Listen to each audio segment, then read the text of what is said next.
Olá, boa noite a todos, a você que está nos acompanhando no canal Ibradim do YouTube e do Facebook. Ótima noite a todos, já somos aí mais de 200 participantes na live que está começando agora sobre os impactos imobiliários do PL 1179 de 2020. E essa noite eu estou super animado porque eu tenho aqui ao meu lado simplesmente um time de feras. Para começar, tem aqui comigo o presidente do Ibradim e um dos maiores advogados do Brasil em direito imobiliário, Olivar Vitali. Boa noite, Olivar. Boa noite, André. Prazer estar aqui com você.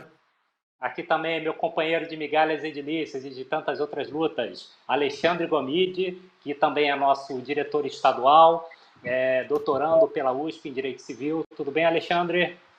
Boa noite, André. Boa noite a todos que nos ouvem. E, finalmente, está aqui se juntando a nós nessa live o livre docente pela USP, doutor pela USP e um verdadeiro showman, José Fernando Simão. Fala, Simão. Boa noite, André. Muito obrigado pelo convite. Uma alegria estar com o Gomide e o Olivar para discutirmos esse PL. Obrigado pelo convite. Maravilha. Time completo. Então, estamos começando os trabalhos, mas antes eu queria começar com dois avisos. O primeiro deles é sobre o Fórum Online Ibradim Covid-19, que é uma série que o Instituto está preparando sob a coordenação da nossa querida Luciana Ismael, mulher mais poderosa do Instituto, ao lado do Olivar Vitali. Os dois estão coordenando esse projeto, e também o Bernardo Pese. E será uma série de programas sobre diversos temas de direito imobiliário. Serão 8 encontros, sempre às terças e quintas-feiras, às 17 horas, e o primeiro encontro já é depois de amanhã. Olivar, você quer falar um pouquinho sobre isso? Sim. O que acontece? Nós estamos nos deparando com uma situação extremamente especial, né? Vamos falar um pouquinho sobre isso também, comentando o PL, e tem surgido muitas dúvidas em relação a questões específicas de áreas específicas do direito imobiliário. Locação, condomínio, tributário, trabalhista, tudo ligado ao imobiliário, contratos em geral. Então, nós resolvemos dividir em 8 temas principais. Todas as terças e quintas-feiras, das 17 às 19 horas, nós teremos lives com profissionais específicos e dedicados a cada uma dessas matérias, trazendo para vocês, para todos os associados, e vamos fazer aberto também, porque nessa época de pandemia é fundamental por uma questão social também, que isso chegue aos demais profissionais que atuam no direito imobiliário, mesmo aqueles que ainda não são associados do Ibradim, e começamos agora, dia 9 de abril. Essa primeira live trará, além de alguns que já estão conhecidos aqui do Ibradim, que sou eu e o Alexandre Gomide, outros 2 profissionais civilistas, especialistas na matéria de contratos em geral, que são o Rodrigo da Guia e o Carlos Elias, 2 profissionais que trabalham bastante, um em Brasília, Distrito Federal, são conhecidos nossos, o outro, Rodrigo da Guia, que também é civilista, mestre, o Gomide o conhece ainda melhor que eu, não sei se doutor ou não, mas especialista na matéria, e começamos já no dia 9, quinta-feira, depois de amanhã. Excelente. E aproveitando o que você disse, quem está nos assistindo e ainda não conhece o Ibradim, eu convido a visitar nosso site, ibradim.org.br. O material do site está aberto, as publicações, versão online, todos os painéis dos nossos congressos anteriores, os webinários. Então, convido que vocês entrem, que assistam. É um material riquíssimo, com grandes especialistas, e também sugiro que vocês se associem, participem das nossas comissões. São inúmeros realmente benefícios, e o Ibradim ele já está alcançando a marca de 1.500 associados, pessoas físicas e jurídicas. Estamos no Brasil inteiro, e vai ser um prazer ter cada vez mais gente conosco, participando, se engajando e somando forças. Bom, eu queria então ouvir considerações preliminares de vocês antes de eu explicar para o público qual vai ser o nosso roteiro. Alguém tem algo a falar inicialmente? Maravilha. Então, Flávio, por favor, coloca a imagem na tela. Então, a gente hoje, para tentar tornar essa live um pouco mais visual, para quem nos assiste também, um pouco mais dinâmica, e principalmente fazer com que nós, já que temos muitos temas a discutir, que nós tenhamos uma melhor organização, né? A gente vai usar o Prezi hoje como nossa base aí, como nosso trilho. Tá? Então, qual é o nosso plano? É fazer uma introdução sobre esse PL, para quem está nos assistindo entender o que é esse PL, e depois vamos entrar em temas que nós consideramos mais relevantes para o setor imobiliário. Obviamente, o PL não trata só do direito imobiliário. Então, a nossa ideia é seguir esse roteiro. Não previmos apresentações fixas de cada um dos participantes. A ideia é a gente fazer o bate-papo o tempo inteiro. Vamos tentar ficar de olho nas perguntas que chegarem, tanto quanto possível, vamos tentar respondê-las. O dissenso aqui é completamente livre, só não pode xingar, tirando palavrão, vocês são completamente livres para discordar. Quanto mais discordância, mais interessante o nosso programa vai ficar, e vamos tentar manter a objetividade, né, e sempre dar o cenário geral para quem está nos assistindo, de forma que não fique chato para o especialista, nem pareça chinês para o leigo. Então, vamos começar. Eu queria pedir, então, para o Simão, para ele dar um apanhado inicial desse PL, qual é a visão dele, o que é, para que veio, qual a importância. Diga aí, Simão, palavra contigo. Meu querido André Abelha, é o seguinte, existe uma discussão que está sendo travada nas academias e nas lives de Instagram e webinars e tudo mais, com relação exatamente a legislar ou não legislar em momentos de pandemia, tá certo? Haveria, em tese, uma dúvida jurídica se é o momento de legislar no ápice de uma crise, ou melhor seria que se legislasse quando a crise estivesse, pelo menos, um pouco mais assimilada socialmente. Há essa dúvida jurídica. A França, por exemplo, passou pela Primeira Guerra Mundial quase inteira e só legislou a Lei Fayot em 1918, no ano final da guerra, nos meses finais da guerra. Nós temos uma pandemia oficialmente considerada pandêmica no Brasil a partir de 20 de março, e nós estamos hoje no 7 de abril, e se discute legislar ou não legislar. Eu entendo que legislar é necessário porque, nesse momento de pandemia, em que as instituições parecem ter todas ruído, eu tenho escrito nos meus textos, a realidade da Belle Époque, das festas, da alegria, da euforia e do dinheiro, ela acabou no dia 13 de março. Então, me parece que nesse momento de insegurança geral do cidadão, é bom legislar. Só que, obviamente, que o bom legislar, agora surge o como legislar. Eu sou favorável ao PL Anastasia, no substitutivo da senadora Simone Tebet, que deve estar quinta ou sexta-feira sendo votado pela Câmara dos Deputados. E, portanto, as minhas impressões são as mais positivas possíveis da legislação como um todo. Agora, aspectos específicos, cabem críticas específicas, e para isso nós vamos conversar com os nossos espectadores e com vocês. E dizer uma coisa, André, que você começou muito bem dizendo, o Ibradinho é o espaço da discordância. É importante que a gente deixe claro aos nossos espectadores que aqui nós não temos parte nem pedaço. Eu, por exemplo, li o texto do Olivar ontem, e vamos trazer para a baila aqui, eu discordo de todas as premissas dele, como ele discorda das minhas. Isso que é o rico do Ibradinho. Aqui não há verdades absolutas. Aqui há discordâncias científicas bem fundamentadas para bons debates para os nossos ouvintes, nossos associados e os nossos espectadores.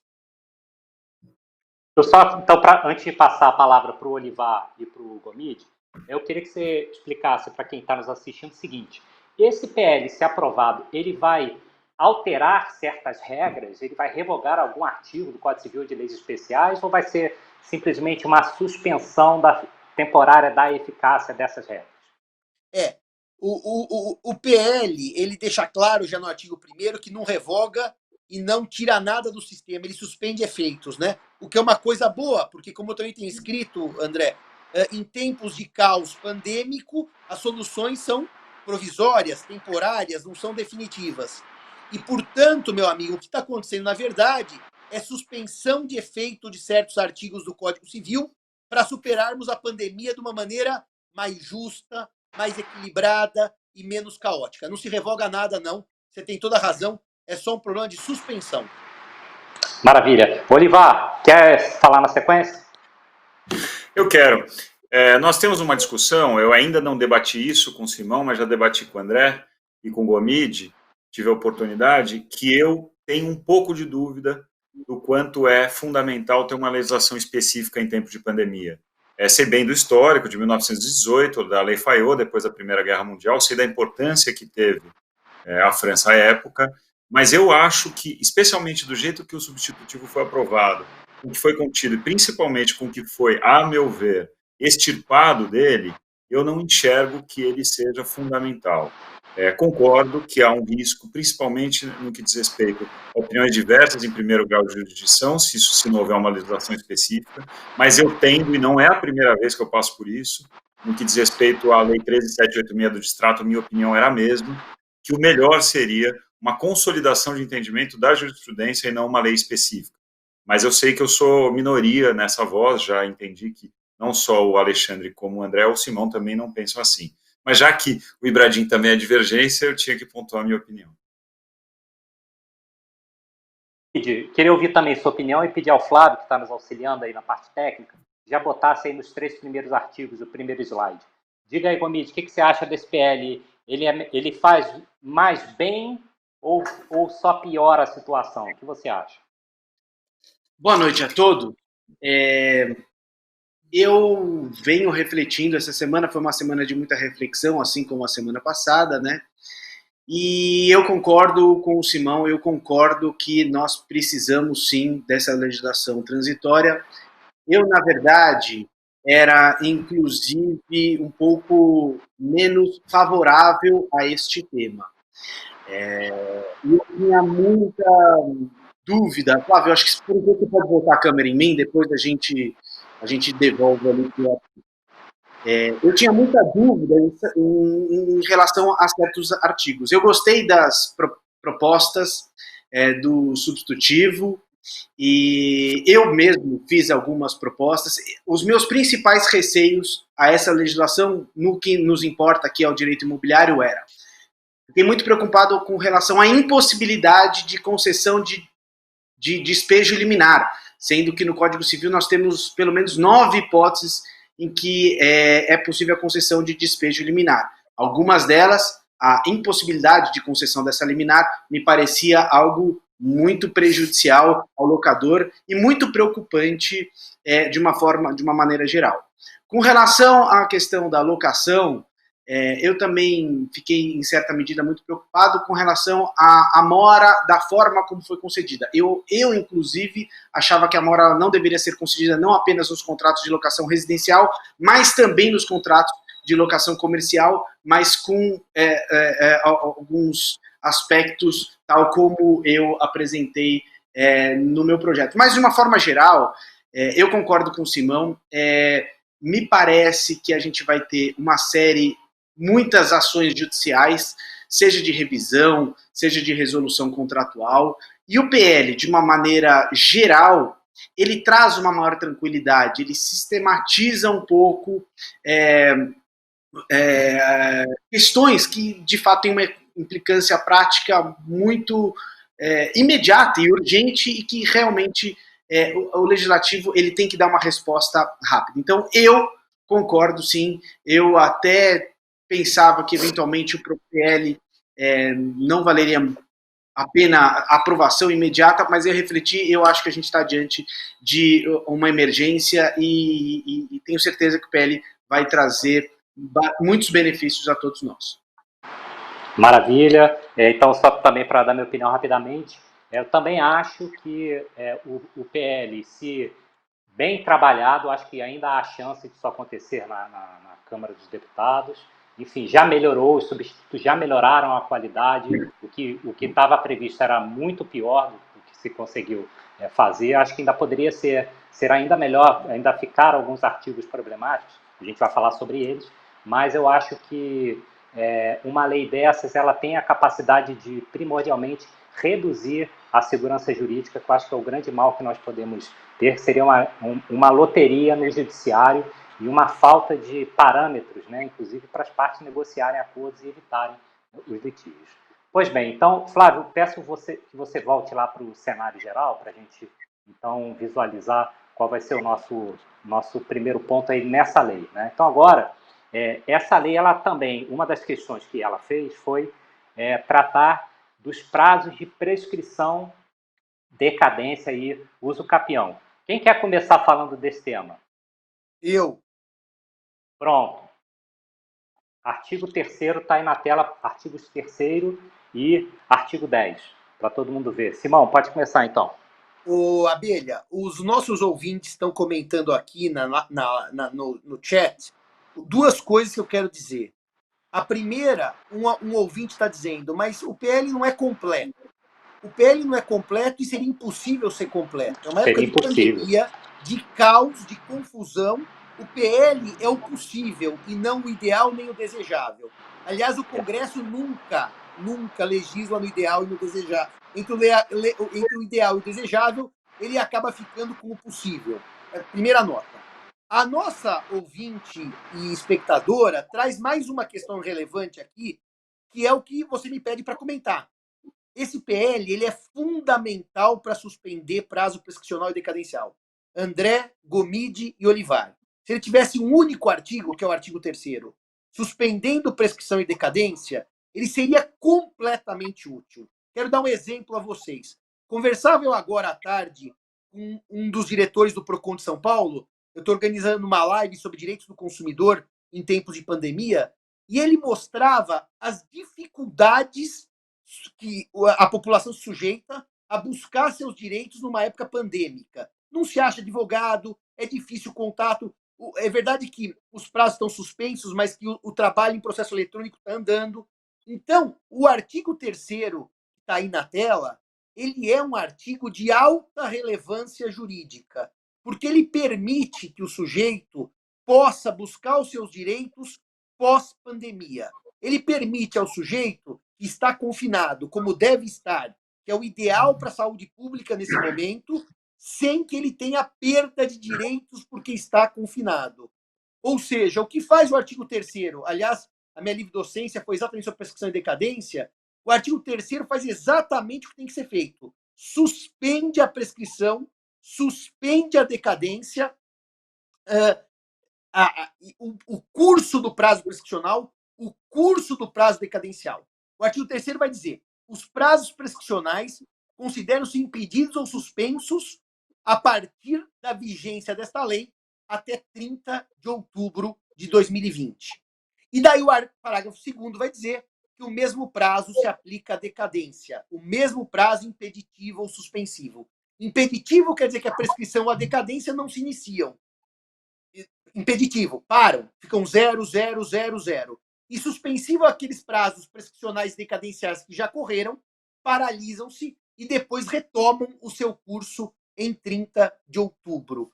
Mas, Simão, 30 de outubro não é uma data arbitrária? Sim, é uma data arbitrária. Por que 30 de outubro? Porque o legislador escolheu. E por que ele escolheu? Para dar segurança jurídica. Por que ele não pôs que os prazos voltam a correr 30 dias após o fim da pandemia? Porque ele quis dar segurança jurídica. E 30 de outubro, por mais arbitrária que seja a data, é uma data escolhida pelo legislador democraticamente eleito. Então é melhor que tenha data para regresso dos prazos do que não ter data. E a mesma regra, André, se aplica ao uso capião. Porque, aliás, o Código Civil já diz que as regras da prescrição extintiva se aplicam ao uso capião. E, portanto, o projeto mantém uma coerência com o sistema civil e manda aplicar as causas suspensivas, impeditivas da prescrição extintiva ao uso capião. Ah, disse um juiz amigo, para que se o código já diz? Porque em momento de pandemia é bom que a lei diga o que o código já diz, para não ter dúvida se o código continua ou não continua aplicável no dispositivo. Então esse artigo, para mim, é de todo ótimo. Eu só daria uma última explicação e passava a palavra para você, que o parágrafo 2º, ele vai dizer o seguinte: as causas impeditivas e suspensivas ex lege, leia-se, artigo 197, 198 e 199 do Código Civil, que é dividido em 3 etapas, depois se você quiser eu explico por que Bevilacqua dividiu em 3 as causas suspensivas e impeditivas.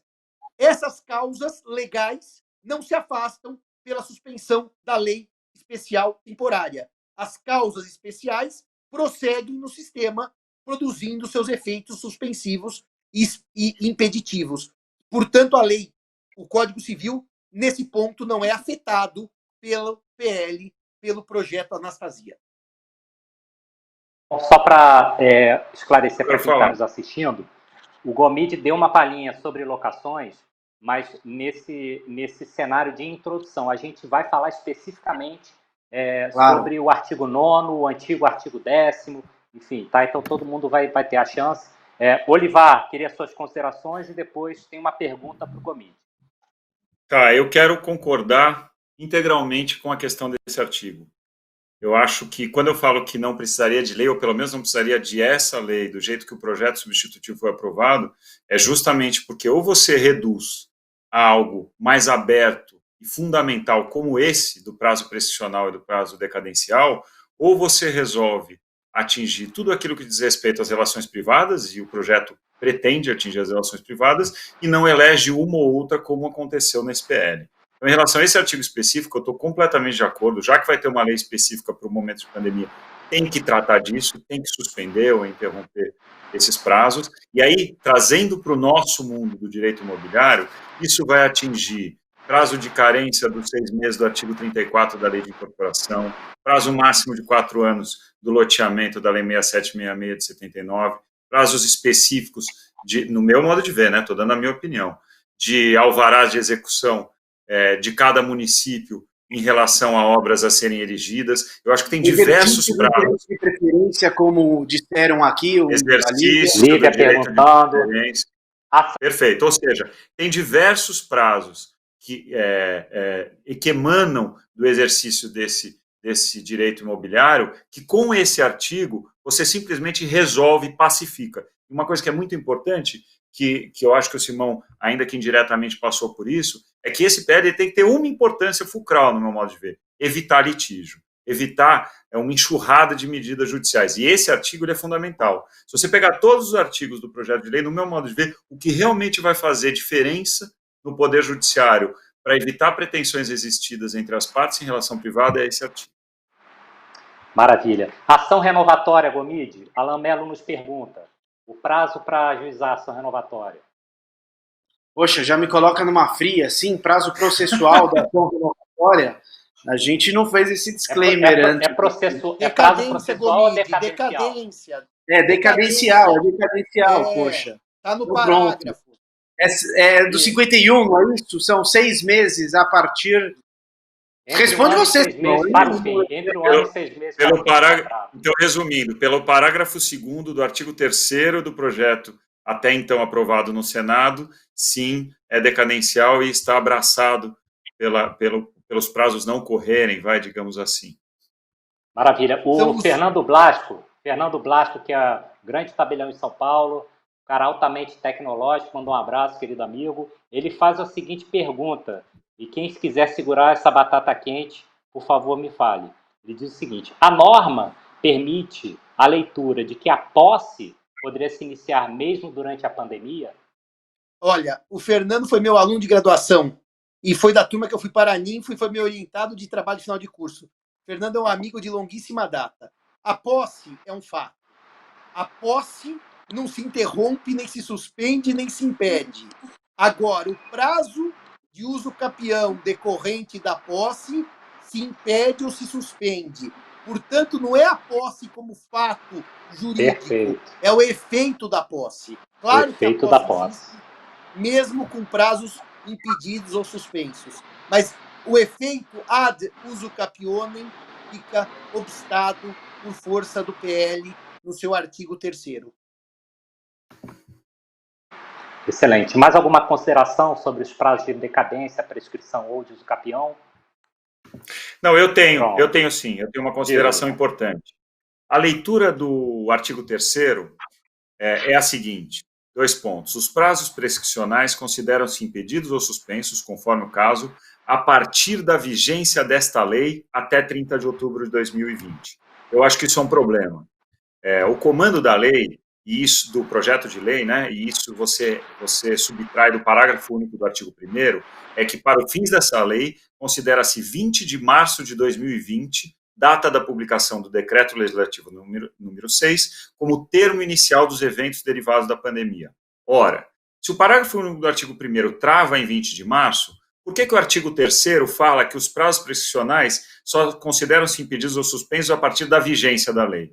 Você vai ter uma lacuna entre 20 de março e a promulgação dessa lei que ela não ajuda em nada o direito.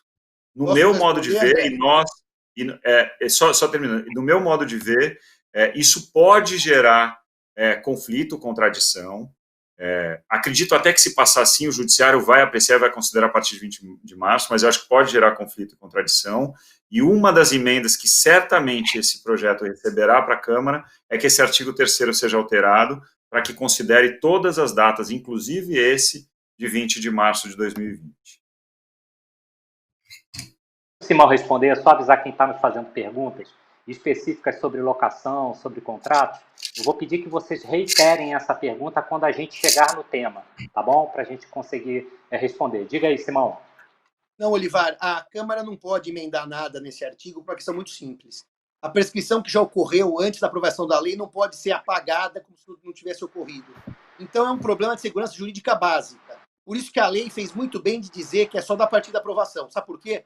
Porque hoje que não temos lei, temos projeto, você, Olivar, você, Abelha, você, Gomide e eu, Simão, sabemos que a prescrição está correndo. Se o legislador dá um passa-moleque e suspende retroativamente uma prescrição já estando extinta a pretensão, isso é o caos social completo. Porque eu tenho certeza que a pretensão prescreveu ou que o direito potestativo decaiu e, de repente, o legislador volta a 20 de março e retira uma decadência já ultimada. Então, desculpe, não pode haver emenda sob hipótese alguma para decadência e prescrição retroativas. É por isso que eu acho que o legislador mandou muito bem de segurar isso para aprovação da lei, tá? Eu acho que o sentido contrário é que o judiciário não poderia admitir.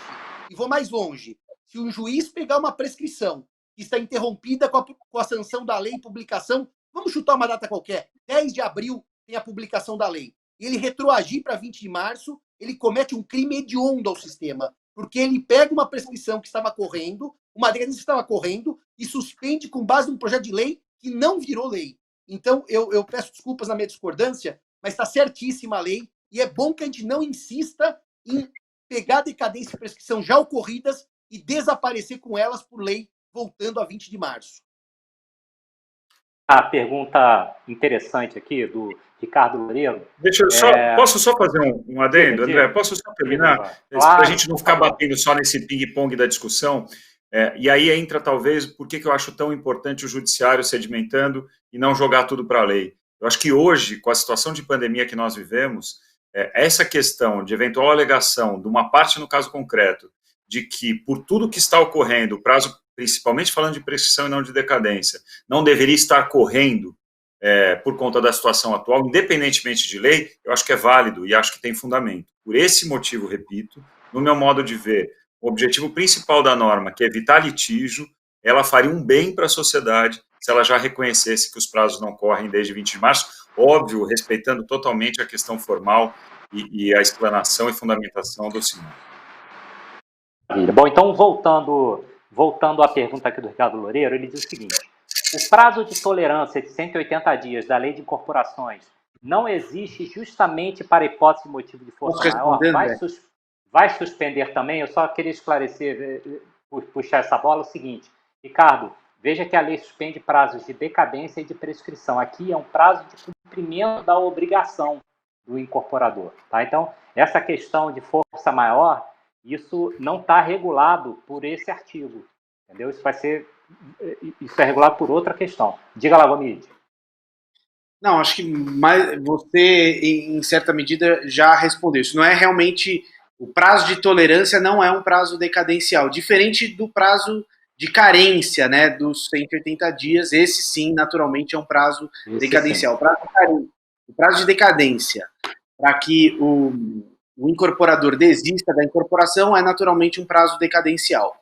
O prazo de tolerância, na verdade, é uma suspensão da mora, né? Ou seja, eu deveria entregar a obra até o dia tal. É uma suspensão da mora por até mais 180 dias. Então, a questão é evidentemente diferente. Perfeito. Estou de acordo. Mais alguma consideração? Pronto. Então, não, Flávio, volta para o... Diga, Simão. Ô, Abelha, só aproveitando para dizer o seguinte: uma retroatividade da prescrição, ela é inconstitucional, tá?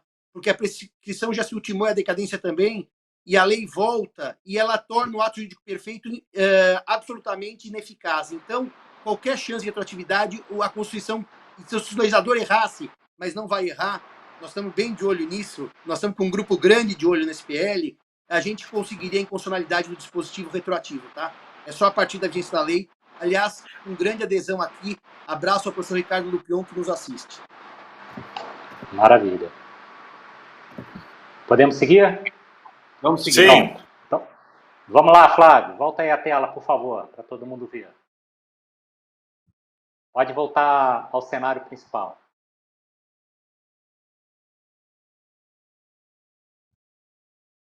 Voltou, não? Pronto, agora sim. Então, a gente está saindo agora de prescrição e decadência e vai para a parte, né, para o capítulo que a lei denominou, né, de resolução, reexibição e revisão dos contratos. Eu queria saber quem quer começar a falar desse assunto, introduzir esse assunto. Nós vamos para que artigo aí, André? Nós vamos para o artigo 6º, né? Bota na tela, Flávio, por favor. Tá pequeno aqui na tela, viu, André? Não, vai ficar grande, vai ficar grande. Vai aumentar. Pronto. Então, o artigo 6 começa dizendo que as consequências decorrentes da pandemia nas execuções dos contratos, incluídas as previstas no artigo 393, não terão efeitos jurídicos retroativos. O que isso quer dizer? Eu acho que a ideia aqui é justamente evitar uma eficácia retroativa à pandemia, né? Senão você ia ter um monte de demanda de dívidas anteriores a 20 de março querendo se valer dessa nova lei para evitar o cumprimento da obrigação. Só pode ser isso. A gente tem muito receio, acho que todos têm, porque essa é uma fase transitória, né? Nós teremos aí, como o Simão bem falou, é arbitrariamente definido como 30 de outubro, porque precisava se definir arbitrariamente um prazo. Nós temos de 20 de março a 30 de outubro a definição de uma fase transitória. Espera-se que depois dessa fase volte o regramento geral, como falado aqui, esse projeto não revoga nenhuma lei especificamente, e de mesma forma, não se espera que dívidas pretéritas anteriores a 20 de março, dívidas e obrigações em geral, possam os devedores se valerem dessa situação de pandemia, dessa situação de uma lei específica, para arguir a não obrigação de cumprimento daquilo que contratou. Só pode ser isso, a meu ver. Não sei se os demais concordam. Bom, esse dispositivo, ele é um dispositivo, e concordo com o Olivar, que ele quer evitar o chamado jeitinho brasileiro. Já que eu estou com um probleminha, aproveito a pandemia, mas não tem nada a ver com a pandemia. No fundo, ele diz uma coisa óbvia. Força maior não retroage. Aliás, força maior é um evento. O fato necessário cujos efeitos não era possível evitar ou impedir. Então, isso quer dizer assim, não se aproveitem de força maior, porque no dia 15 de janeiro deu uma chuva na sua cidade e agora fala da pandemia. É só isso. É um artigo, na verdade, que ele é um artigo altamente atécnico. Ele é quase uma lição de casa, pedagógico, porque força maior não retroage sob hipótese alguma. A força maior não pode retroagir porque ela é um fato. E fatos não retroagem, fatos acontecem. Então, um artigo pedagógico, Abelha, só para dizer, não se aproveitem do dispositivo para levar vantagem, tirar uma casquinha em cima dele. É só isso. E força maior ou caso fortuito, eles podem ser utilizados como fundamento para o pedido de revisão contratual? Vai lá, Gomide. Vai lá, Gomide. Quanto tempo o Gomide tem para responder essa pergunta? Desculpa, senhores, eu estava aqui observando. André, volta na pergunta. Força maior ou caso fortuito, artigo 393. Pode ser utilizado sim, a nossa discussão para pedido de revisão. Então, eu e o André, a gente teve essa discussão porque, a meu ver, o artigo 393 ela é uma hipótese em que o devedor, né, uma vez ocorrendo uma hipótese de caso fortuito ou força maior, a hipótese de resolução sem culpa das partes. E, portanto, credor ou devedor não há necessidade de cumprirem as suas obrigações. Mas eu acho que a discussão que eu travei com o André é que o André havia dito que, e é uma questão realmente a ser refletida, eu queria ouvir o Olivar e também o Simão, é a seguinte, o André, ele está dizendo que, eventualmente, eu posso suscitar o artigo 393 quando há um fato, seja de força maior seja de caso fortuito, que não impede, impossibilita a execução da prestação. A meu ver, o 393, ele só tem um fundamento. Eu só posso utilizar o 393 para a hipótese de resolução sem culpa. Eu não posso me valer do 393 para dizer o seguinte, eu não consigo cumprir a obrigação agora, eu quero cumprir lá depois. Não.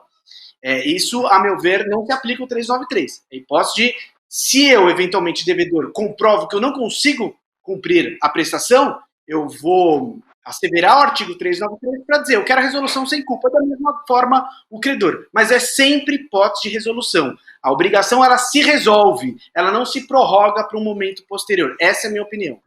Tá? Eu queria ouvir o Simão e o Olivar, mas eu só queria tratar um caso específico. Então, por exemplo, se eu me obriguei a cantar num casamento, tá? E por força da pandemia eu não consegui me deslocar ao local, a prestação se tornou impossível, o contrato vai ser naturalmente resolvido, sem perdas e danos. Agora, e se o casamento foi adiado, ou no caso de uma incorporação imobiliária, eu não consegui entregar dentro do prazo de tolerância, somente após o prazo de tolerância, e eu consigo comprovar que isso se deu por força, né, dos acontecimentos decorrentes da pandemia, e o adquirente, a função daquele imóvel não se desapareceu, não se esvaiu para o adquirente. Pode o adquirente, neste caso, alegar, falar, não, o 393 gera a resolução do contrato, sem culpa, eu quero o estabelecimento das partes ao status quo ante, eu quero a devolução de 100% de tudo que eu paguei. Ou, por força, inclusive, da boa-fé objetiva, o adquirente pode ser obrigado, sim, a receber aquela unidade, embora fora do prazo. Mas aí não é resolução. Gomide, peraí. Vamos lá, isso eu queria ouvir vocês aí sobre isso tudo. A gente tem que ser técnico aqui para as categorias jurídicas, senão a gente cria uma confusão na advocacia e no judiciário. A força maior do 393, ela serve para a resolução dos contratos sem imputação de culpa e, portanto, sem perdas e danos, sem juros de mora, sem honorários de advocatícios e sem correção monetária. Ela afasta o teor do artigo 389, que impõe os consectários do inadimplemento culposo. E, portanto, nós temos que ir bem devagar nessa conversa. Se o cantor não vai cantar naquele dia da festa, porque houve a pandemia, o contrato está extinto, mas o casamento pode ter uma data remarcada. Se quisermos, formamos um novo vínculo contratual. Ou seja, o vínculo contratual antigo está extinto, porque a força maior não permite revisão contratual. Nunca permitiu. Se você ler o exemplo do Redman, que eu citei no meu texto sobre o trenó, que o rio congela, a força maior se define por extinção e impossibilidade de cumprimento da prestação. É por isso que, no caso da empreitada, eu não posso obrigar alguém, diante da força maior, a manter o contrato rígido. Eu posso denunciá-lo no sentido de estou caindo fora, denúncia popular. Estou pulando fora, porque a força maior, e esse ponto, Abelha, eu discuti agora com o PROCON, dá direito potestativo, inalterável, irretirável do consumidor ou do credor da prestação pular fora do contrato. Não tem jeito. O que pode acontecer, se quisermos buscar um equilíbrio contratual, não é invocar o 393 da força maior, é invocar o 317 da revisão do contrato, que nesse ponto é onde eu discordo do Olivar, e depois podemos falar mais para frente. O 393 não é autorizativo de revisão contratual. Ele é por impossibilidade superveniente que gera extinção da prestação sem os consectários da mora ou do inadimplemento culposo. É só isso. E nunca foi diferente. Simão, mas você concorda com o 317 também para as prestações que não sejam apenas pecuniárias? Gomide, é o seguinte, vamos lá. Eu estudei o projeto e o anteprojeto de Código Civil. Então, por que o 317 está abaixo do 316, que, por sua vez, está abaixo do 315? Porque o 317 foi concebido na história do projeto para inserir correção monetária quando correção monetária não houvesse no contrato, para buscar um reequilíbrio por corrosão inflacionária. Só que ler o projeto com os olhos da década de 1970 é negar a evolução histórica da revisão dos contratos no Brasil. Aliás, é negar toda a evolução que o próprio CDC trouxe para os contratos de consumo, em que é possível o reequilíbrio da balança buscando o reequilíbrio da balança, buscando uma proteção do consumidor. Portanto, o Olivar, no artigo dele, ele vai debater e dizer que eu estou errado, ele segue uma lógica de 1970, quando o código foi feito. Ele ignorou toda a evolução histórica da revisão contratual no Brasil, que é uma realidade ipso facto.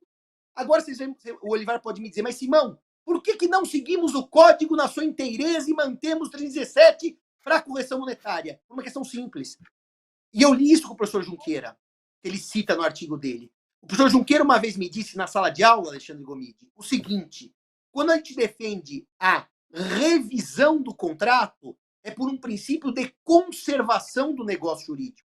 E essa conservação não interessa apenas aos diletantes estudiosos do direito civil, interessa às partes que contrataram. Portanto, a conservação é melhor que a destruição.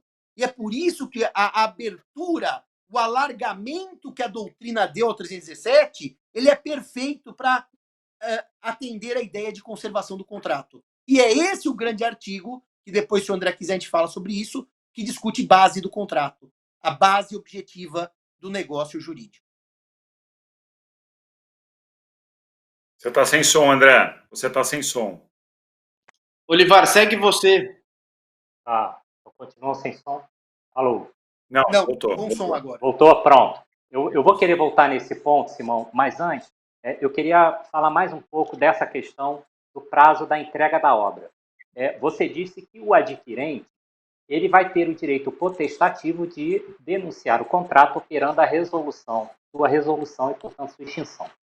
Então, isso significa que o decurso do prazo, né, do prazo de tolerância, né, por força do caso fortuito ou força maior, ele não vai gerar responsabilidade do incorporador. Mas ele também não vai operar a resolução automática, de pleno direito daquele contrato. A minha pergunta é a seguinte: se o adquirente não denunciar este contrato, e acabar recebendo a sua unidade depois desse prazo, o que está acontecendo aí? Simplesmente um cumprimento extemporâneo da obrigação sem nenhuma consequência. É assim que você vê? Na verdade, aí, André, é a velha história de dar a quitação. A hora que o credor dá a quitação para o devedor recebendo a obra fora do prazo, e que ele podia ter denunciado, se eu permitisse que ele desse a quitação e depois ele pedisse a resolução do contrato, haveria um verdadeiro venire contra factum proprium, o que não é admissível no direito das obrigações. Portanto, ele aceitando a obra, ele perde o direito de resolução por exercício de uma posição jurídica incompatível, que é dar a quitação, tá certo?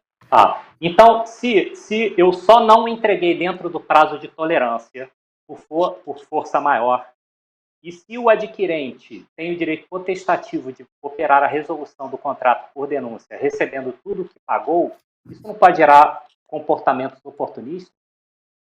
Não, porque no prazo de 180 dias, como estava no prazo da entrega, a força maior não operou nenhum efeito jurídico. Dentro dos 180 dias, que era o prazo de graça que a lei deu ao construtor, ao empreendedor, eu não posso dizer a força maior me atrapalhou, porque não atrapalhou nada. O problema é quando ultrapassa os 180 dias do prazo de graça. Essa é a pergunta.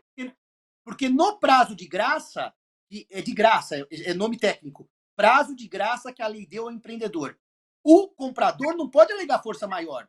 Por quê? Porque para ele não mudou nada, estava no prazo da entrega. Mas superados os 180 dias do prazo de graça, é aí que ele pode, duas de uma, receber, ficar quieto, e aí ele não pode alegar mais a força maior, ou pedir a resolução, porque é direito potestativo dele, mas não dentro dos 180 dias. Dentro dos 180 dias, está no prazo de graça, ele tem que esperar, ele não pode fazer isso.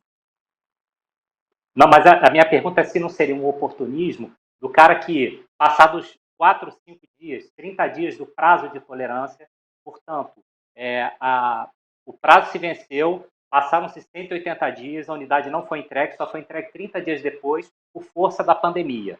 o incorporador não tem a responsabilidade, mas seria obrigado a devolver 100% do que foi pago pelo adquirente. Essa é a sua visão, certo? Por uma questão muito simples, André. Eu disse também na live para o Procon, quem tem os lucros tem os riscos. E riscos, vamos medir o risco.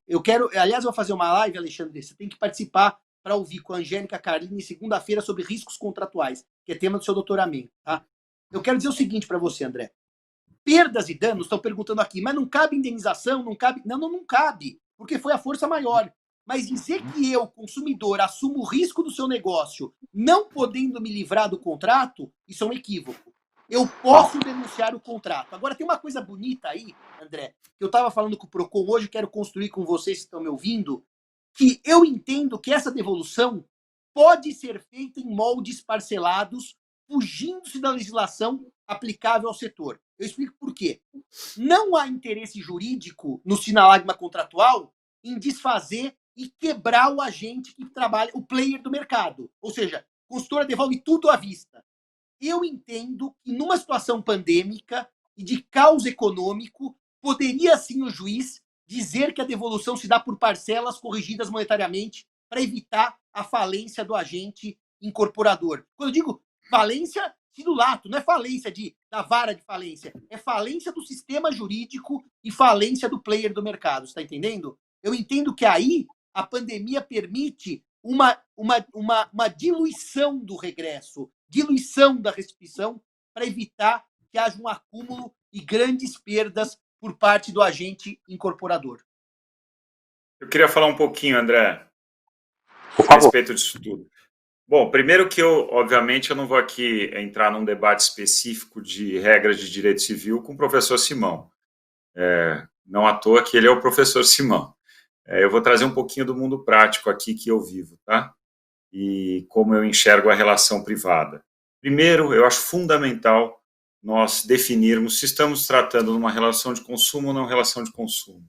Eu acho que quando a gente está tratando de uma questão de partes que empresarialmente estão equiparadas, a situação é uma e o enxergar do Poder Judiciário vai ser uma. Senão, obviamente, a análise vai ser outra. O próprio artigo 6º, inciso 5º do Código de Defesa do Consumidor já prevê a possibilidade de, numa onerosidade excessiva para o consumidor, independentemente de se configurar teoria da imprevisão ou o imprevisto ocorrido, ele poder modificar ou revisar a contratação. Então, isso é uma questão. Outra questão, e aí vem o que a gente está falando de artigo 317, 478 e 479, e eu penso muito na relação incorporador e construtor, eu penso muito na relação loteador e dono do terreno, que não seja aquela pessoa física que está tratando aquele seu imóvel como único, mas sim aquele que é empresário e que tem um terreno que está colocando no negócio, fazendo uma permuta, um contrato de parceria.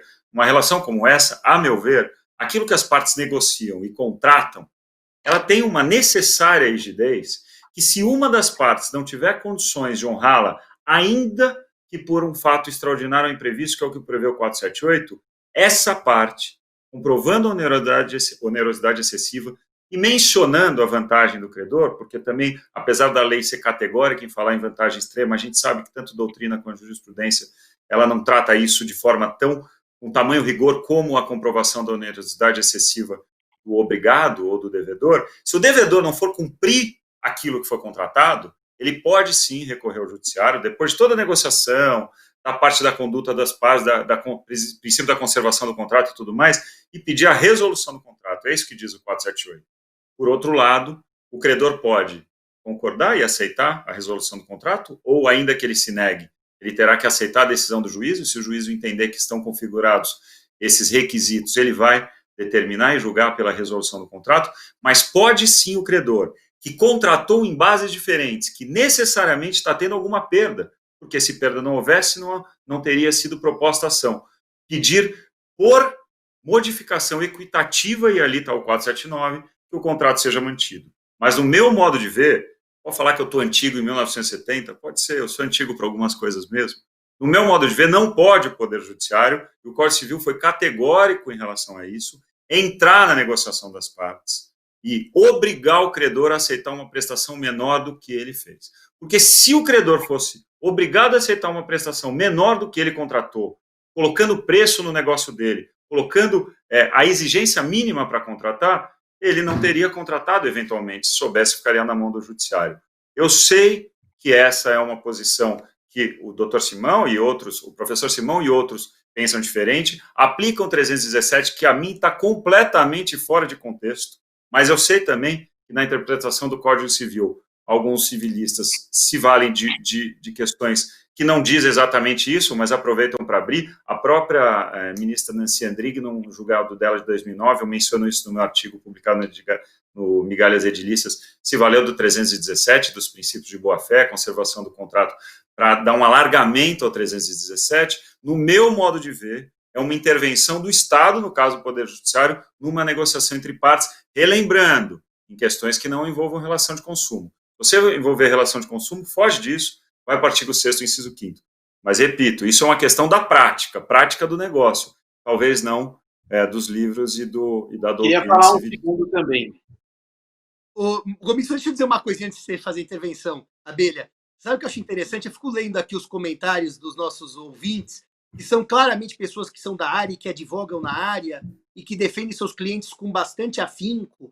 Então, o Flávio Nervoso, não, Simão, então a construtora quebra por partes, a consultora fale por partes, fale por etapa. Eu entendo vocês aqui no Ibradim estarem acostumados normalmente a ouvirem o que vocês gostam de ouvir. São as regras do mercado, são as partes que não são sempre jurídicas. Eu acho divertido isso. Só que é bom que vocês percebam que há dois lados na conversa, e eu louvo o Olivar por ter reconhecido isso. Há dois lados na conversa, e que nem sempre o lado do cliente de vocês é o lado mais legal de se falar. Mas é um lado que só aprender. Por quê? Porque efetivamente o judiciário faz revisão dos contratos. Agora, Olivar, você tem toda a razão. Os contratos paritários, maiormente os empresariais, a intervenção deve ser mínima. Você tem toda a razão. Você tem toda a razão. Eu não lhe tiro 1/10 da razão. Agora, o problema é que em tempos de pandemia, o Estado volta a crescer, o que é uma pena. E no meu artigo, que você também leu, eu concluí que a liberdade econômica tinha dado um belo avanço para evitar a intervenção. Aliás, você ouviu também naquela nosso encontro de cláusula penal, você foi assistir naquele escritório que eu participei. Sim. É que é uma pena que a gente agora não pode mais ler a pandemia com a categoria tradicional. Nós estamos lendo a pandemia como pandemia. É só essa a minha observação. Olivar, temporário. Isso é temporário. Isso não é definitivo. Não é a minha leitura do direito civil. É uma leitura temporária. Desculpe, Gomide, que eu te cortei. Gomide, eu queria... Gomide, só no detalhe, desculpa, eu concordo plenamente com o Simão no que ele falou agora. Eu acho que realmente o Estado acaba intervindo, seja economicamente, seja por meio de uma nova lei, ou até mesmo flexibilizando alguns contratos. E eu queria só emendar que naquela questão do prazo de tolerância, que eu não falei, André, só para não perder o fio da meada, eu acho que, de fato, é exatamente o que o Simão falou, a não ser que uma das partes, seja o incorporador ou consultor, ou seja, o adquirente, comprove a não possibilidade de cumprimento daquela prestação, obviamente, o que deve gerar resolução, ou, no caso do consumidor, pelo artigo 6º, inciso 5º, a revisão ou modificação. Acho que é um pouco do que o Simão falou, mas é o que muitas vezes acontece na prática, ainda mais em tempos de pandemia. Quando a gente for falar de locação, a gente volta a falar de revisão. Isso vai ser um tema Abelha, eu queria ouvir tuas coisas com as minhas e a gente passa para o próximo assunto. Eu tava pensando... Já vai dar 8 horas. Então, a gente precisa avançar. Eu queria falar muito rapidamente, voltar à incorporação, e acho que a gente deve entrar logo em seguida em locação. Eu digo o seguinte, senhores, a gente precisa lembrar um pouco a história da cláusula de tolerância, né? A cláusula de tolerância, que eu discordo e concordo em certa medida, ela originalmente foi um argumento utilizado pelas incorporadoras basicamente para dizer o seguinte: olha, aqui no Brasil tem muita chuva, a gente tem dificuldade de localizar mão de obra, falta material, em razão de todos essas dificuldades, as obras acabavam atrasando por um prazo normalmente de 6 meses. E o que deu a Lei 13.786, a Lei do Distrato, foi justamente a chamada mora brasileira, como o professor Otávio disse, né?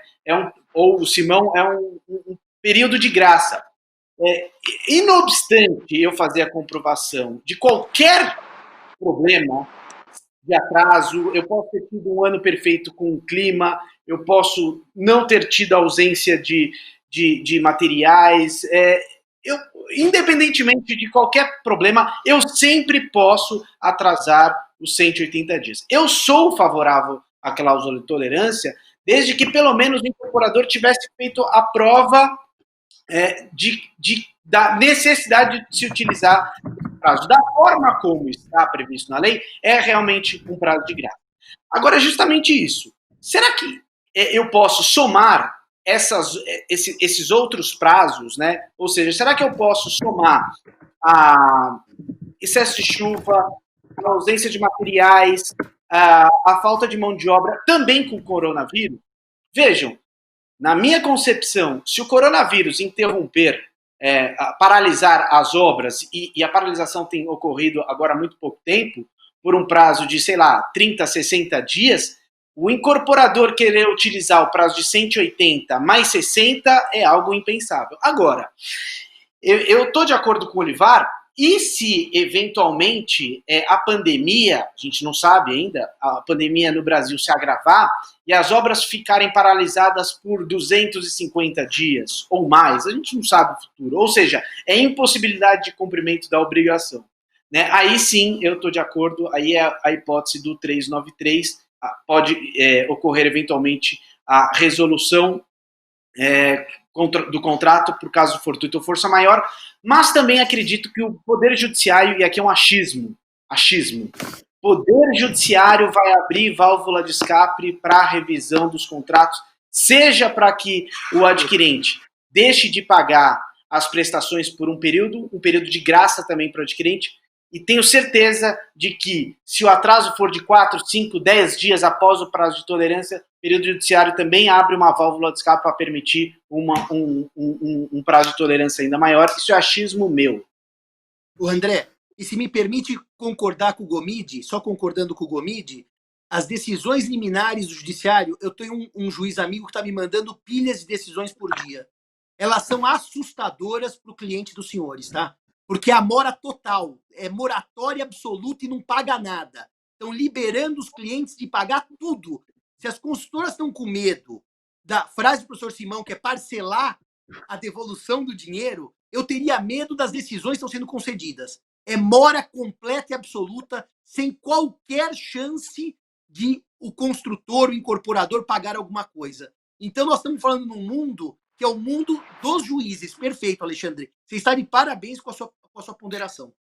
Sabe um ponto que é importante colocar, Simão, rapidamente? Eu sei, André, que você está angustiado com um monte de pergunta. É que aí, no caso, o empreendedor, ele pende para os dois lados, né? E pau que bate em Chico, bate em Francisco. Ele é credor de adquirentes de unidades e de lotes, e ele é devedor de banco, no financiamento à produção, principalmente.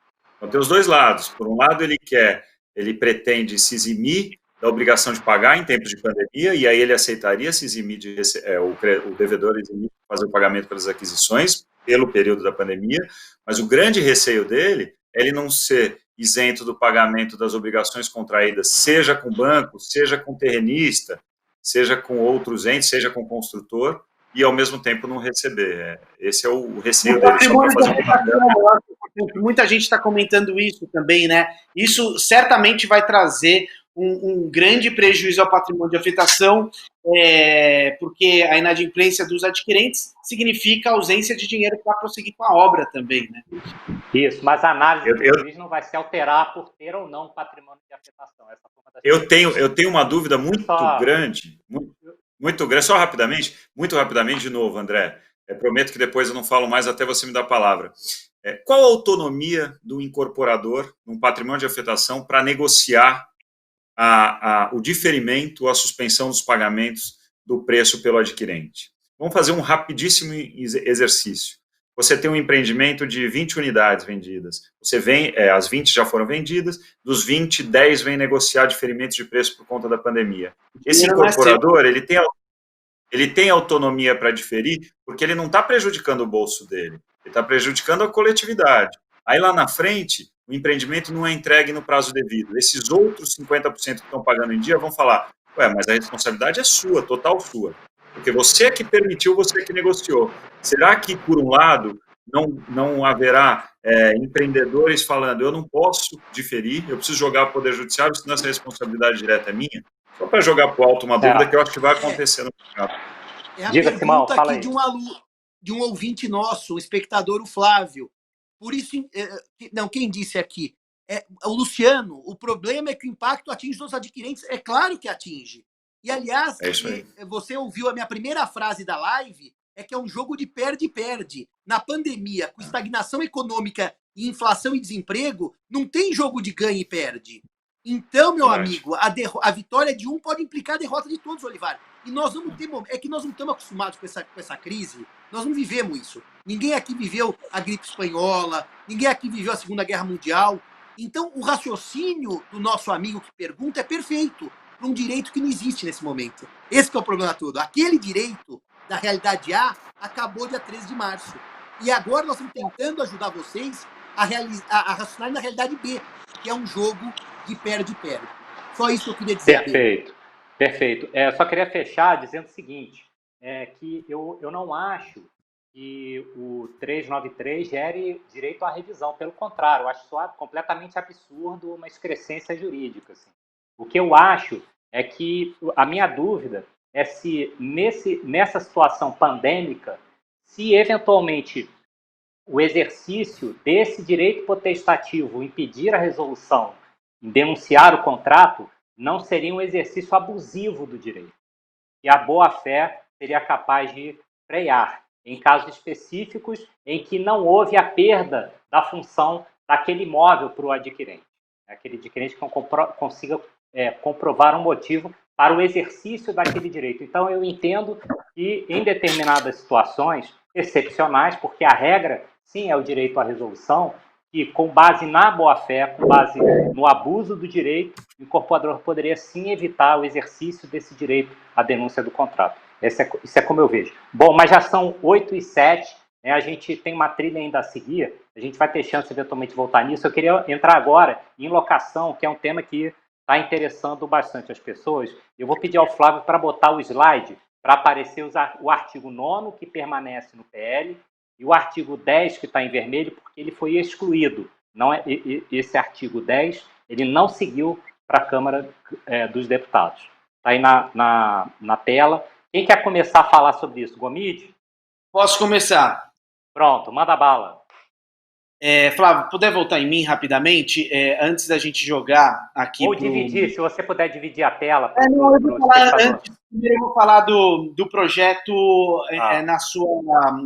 da forma original. O projeto, no artigo 9º, primeiro para começar, né, a respeito do despejo, ele determinava o que isso de fato me causou um certo espanto. Não se concederá liminar para a desocupação de imóvel urbano nas ações de despejo, ou seja, segundo a proposta legislativa na sua originalidade, se dizia que era impossível o pleito de despejo liminar. Lembrando, né, despejo liminar, como bem observou o André numa das nossas conversas, não é a sentença que concede o despejo. O despejo liminar é uma liminar no início do processo. Mas são várias as hipóteses em que a Lei 8.245 permite o despejo liminar. Claro, a princípio, a que mais nos preocupa seria a falta de pagamento, sobretudo nas locações residenciais. Se uma determinada família, como a gente tem visto, muitas famílias que dependem do comércio, por exemplo, tem uma abrupta suspensão, diminuição, interrupção da sua receita e não conseguem pagar aluguel, não é minimamente razoável a concessão de um despejo liminar em tal circunstância. Aliás, talvez até não é nem uma questão, é mais pelo caos social, talvez, né? Embora a gente tenha que tutelar naturalmente o direito do locador, no momento de pandemia, o que fazer com uma família despejada neste momento? Então, talvez o projeto seja nesse sentido e com isso eu pudesse concordar. Só que o despejo liminar, meus amigos, nós temos várias hipóteses e dentre elas, por exemplo, vou suscitar uma hipótese. A necessidade de despejo liminar porque o imóvel requer obras emergenciais determinadas pelo poder público. O poder público me intima, locador proprietário, para que eu realize um reforço estrutural na minha residência sob pena de ruína. E eu não consigo despejo liminar, então isso não me pareceu minimamente razoável. Da mesma forma, não se concederia despejo liminar quando ultrapassado o prazo da locação por temporada, a família ou o eventual ocupante permanecesse no imóvel. Poxa, muitas vezes a própria família sai do seu imóvel para alocar para um terceiro, para um curto período para voltar. Não fosse concedida o despejo liminar de uma situação como essa, a própria família do locador, proprietário do imóvel, residente daquele imóvel, ficaria absolutamente sem um local de residência. Então, eu achei que fez muito bem. Eu tinha até apresentado uma proposta para conceder o despejo liminar tão somente nas hipóteses de falta de pagamento, mas isso foi ampliado. E agora sim, Flávio, você pode colocar aqui o texto para a gente dar uma olhada, como é que ficou? Veja só, não se considerará liminar para a desocupação de imóvel urbano nas ações de despejo a que se refere o artigo 59, parágrafo 1º, hipóteses 1, 2, 5, 7, 8 e 9, que a gente vai ver daqui a pouco. Então, a respeito do despejo, a minha participação se encerra por aqui. Eu achei que tá muito bom o dispositivo, porque limita para algumas hipóteses em que o despejo liminar, na minha concepção, mesmo em tempos de pandemia, ele pode sim ser concedido.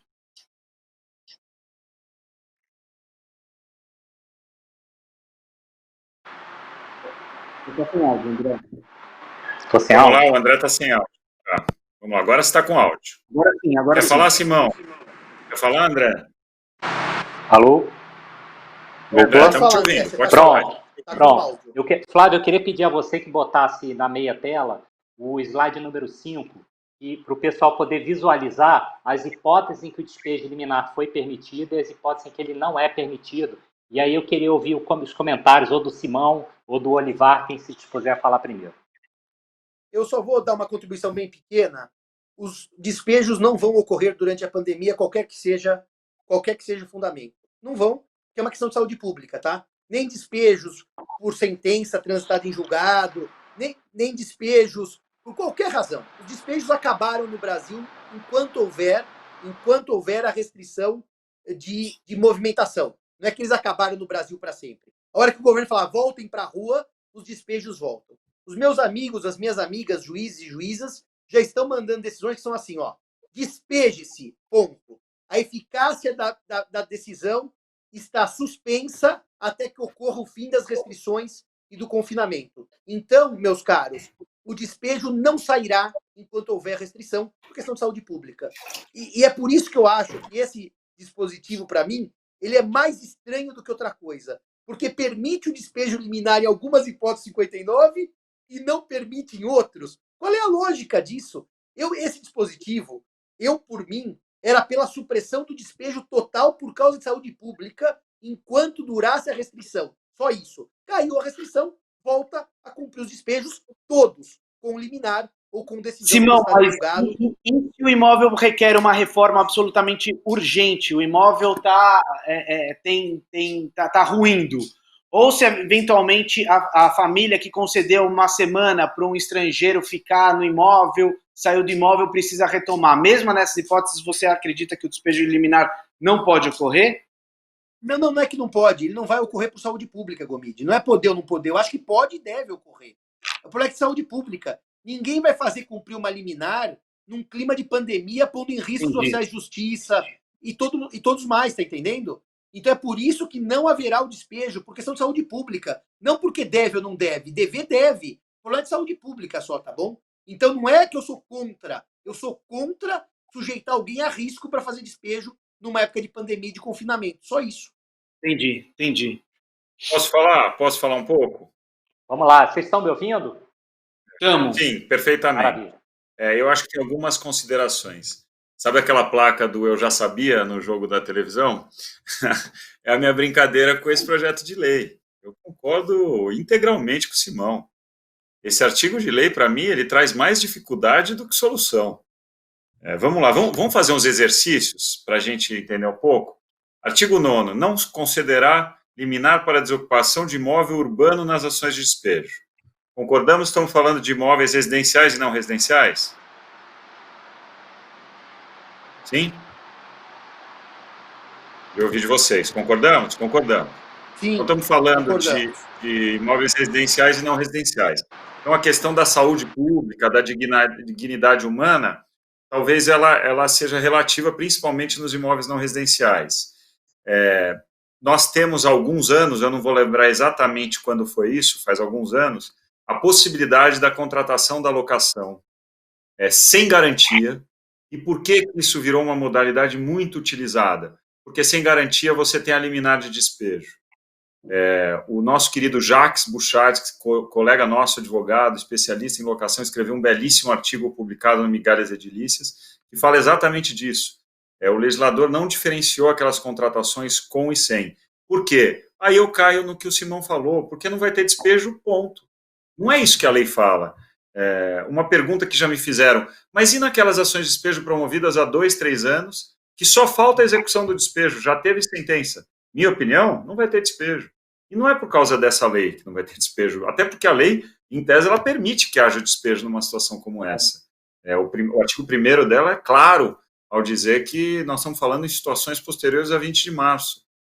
É porque não vai ter despejo. Então, o meu modo de ver o artigo 9º, na ressalva que ele faz por temporada, eu concordo com o Gomide. Se você alugou para passar 2 meses na praia, não faz sentido você não ter a liminar de despejo passados aí os 90 dias. Mas não vai ter despejo por conta da pandemia. Então, a meu ver, esse artigo ele fala pouco perto do que vai acontecer na prática. Por quê? Porque o judiciário vai ser muito mais mão dura, mão forte na proteção do locatário do que o próprio artigo. O Marcelo, inclusive, perguntou, a questão não é o juiz deferir, né? É que o juiz até pode deferir o despejo liminar ou o despejo definitivo, a questão é de execução do mandado de despejo. Não, eu tô... Na verdade... Acho que é verdade. Não, entendi.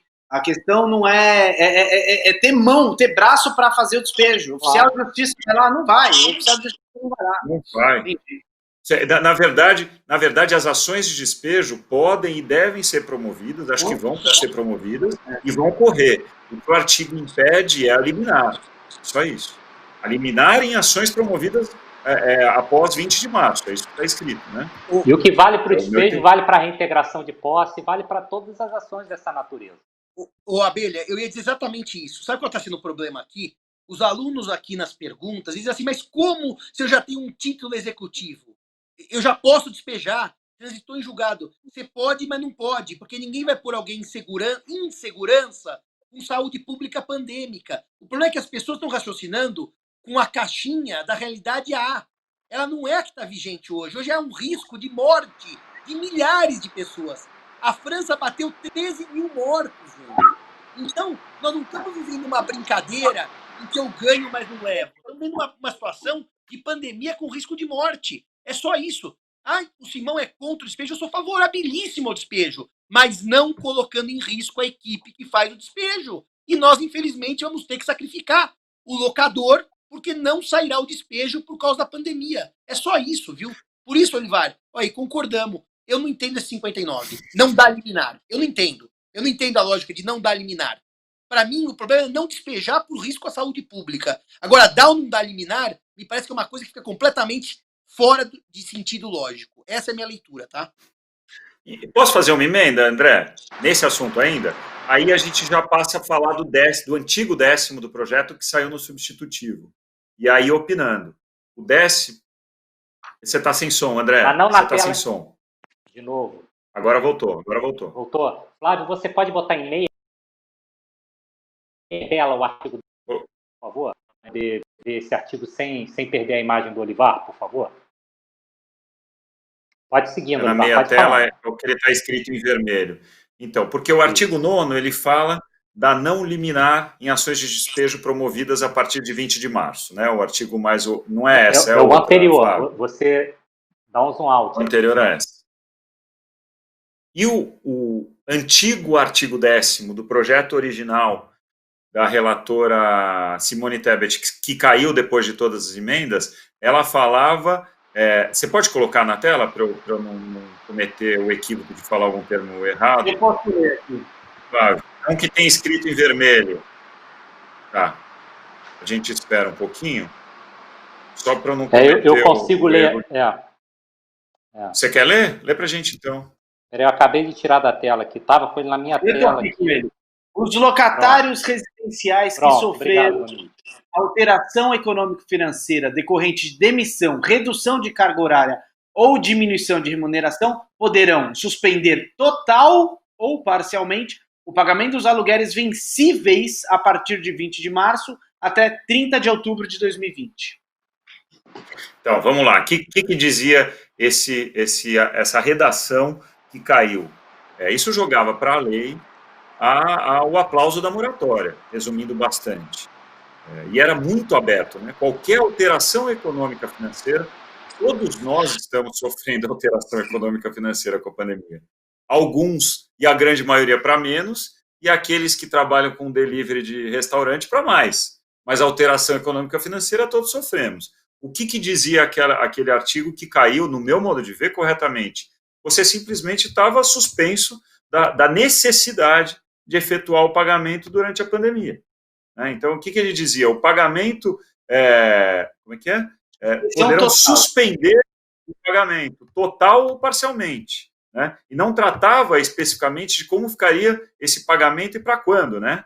Porque o parágrafo 1º dele, deixa eu ver, eu tenho aqui também, eu achei aqui também, ele falava, que caiu também, né? Ele falava, na hipótese de exercício da suspensão do pagamento de que trata o caput, os aluguéis vencidos serão pagos parceladamente a partir de 30/10, na data do vencimento, somando-se a prestação o percentual mensal de 20% dos vencidos. Ou seja, se ia dividir em pelo menos 5 vezes cada um dos pagamentos diferidos à frente. O que eu acho que o projeto está fazendo, no meu modo de ver, corretamente? Ao invés de generalizar a moratória, ele está jogando para o caso concreto específico que o locatário, eventualmente, se não renegociar e se não conseguir a negociação com o locador, que é o que está acontecendo na grande maioria dos casos, pelo menos os casos que eu tenho presenciado.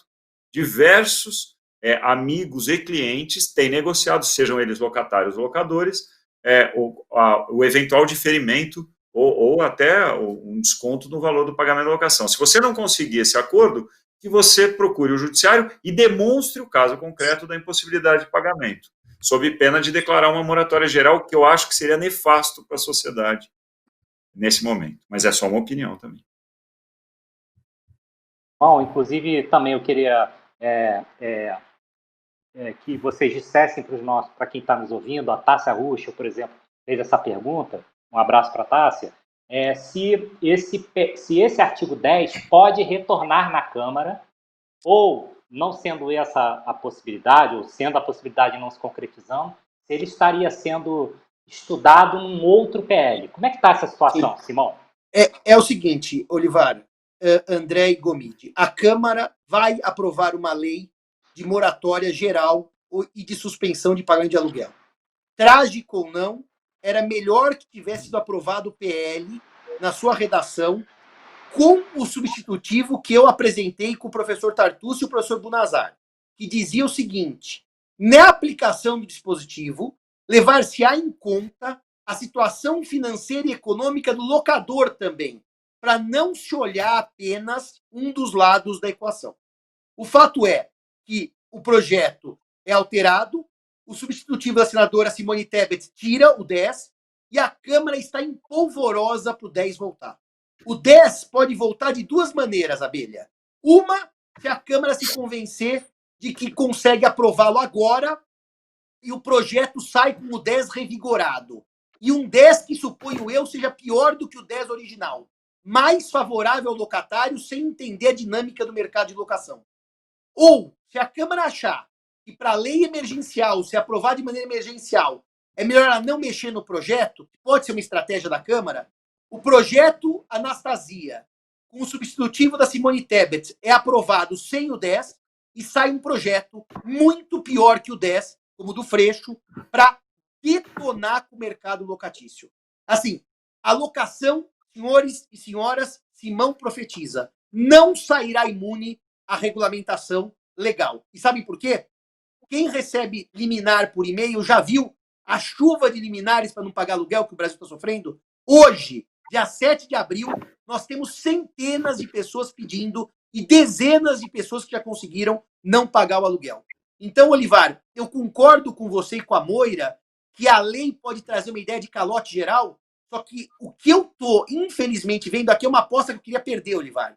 É que, se não tiver na lei, vai estar nos julgados e de maneira caótica. É uma aposta que eu queria perder.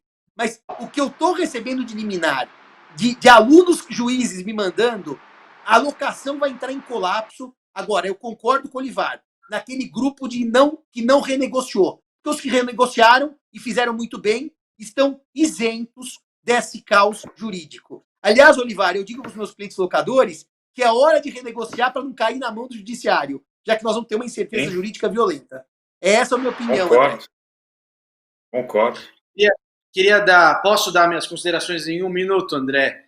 Inclusive, comentasse que a alteração da situação do devedor, né, se a ruína financeira do devedor é causa para a moratória ou para a revisão do preço do contrato. Queria ouvir de vocês também, mas pode fazer suas considerações.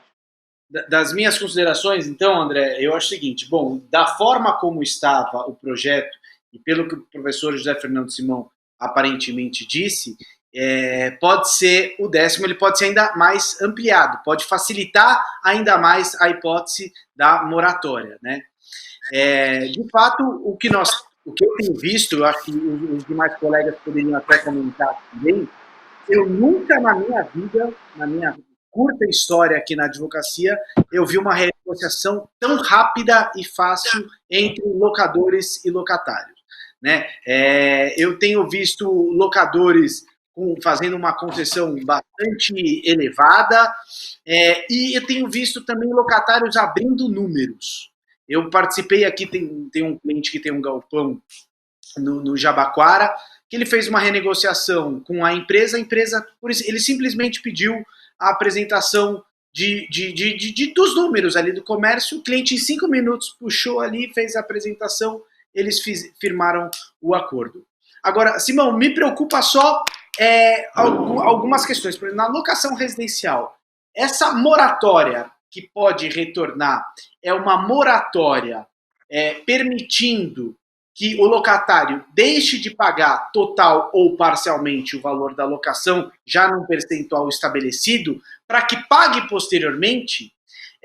Será que boa parte dos locatários, em razão dessa facilitação, não pretenderão, desde logo, mesmo que tenham condições, de obter essa moratória? Será que não terão dificuldades? Será que não agrava a situação dele para o futuro? É isso, Gomide, a situação é assim. Alguns estão dizendo, mas se essa moratória... Está um pouco abafado o teu som, Simão. Simão, está um pouco abafado o teu som. Está melhor Voltou. Agora? Se essa moratória... A internet fica intermitente, ela cai, ela volta, está uma confusão. Se essa moratória for permitida por lei, Alexandre, podem dizer, como disse a Moira, vai ser uma ordem geral, um sinal geral de inadimplemento.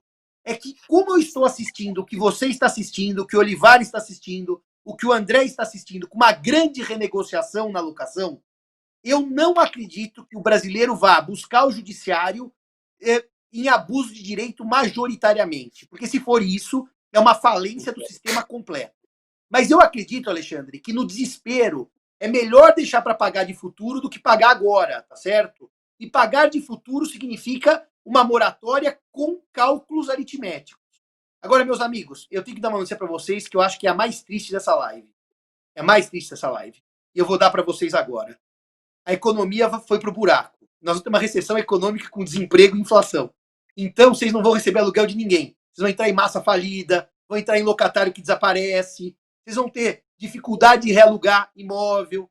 Então, nós estamos discutindo aqui, Alexandre, uma tentativa jurídica de salvar contratos, tá vendo? Para que esses contratos persistam sem inadimplemento e que os locatários, com a ajuda divina ou com a ajuda dos astros, consigam se reequilibrar economicamente para evitar imóvel vazio. Essa é a minha leitura. Mais do que isso, né, Simão? Eu acho que também o Poder Judiciário, a depender do tipo de locação, pegar uma locação comercial em que for comprovado, o inquilino ele pede a moratória ou ele deixa de pagar num comportamento evidentemente oportunista, o nosso sistema também tem instrumentos para penalizá-lo, né? Então, eventualmente, o locatário que quer se valer agora da pandemia para conseguir benefícios financeiros, lucrar com isso eventualmente, no primeiro momento isso pode ser muito interessante, mas esse comportamento oportunista, certamente o judiciário, e nós temos instrumentos jurídicos para isso, vai penalizá-lo. Simão, posso falar um negócio rápido, André? Pode, rapidamente, são 8h30, temos que avançar para o último assunto, que é condomínio. Mas vamos fechar esse assunto. Não, isso é rápido. Eu acho que é importante a gente dar um overview para quem está assistindo, e somos aí muitos, né? Estamos aí com mais de 500 espectadores, aliás, agradeço muito a participação de todos. O que eu acho importante é que hoje o projeto que foi aprovado na sexta-feira, o substitutivo no Senado, ainda não chegou na Câmara.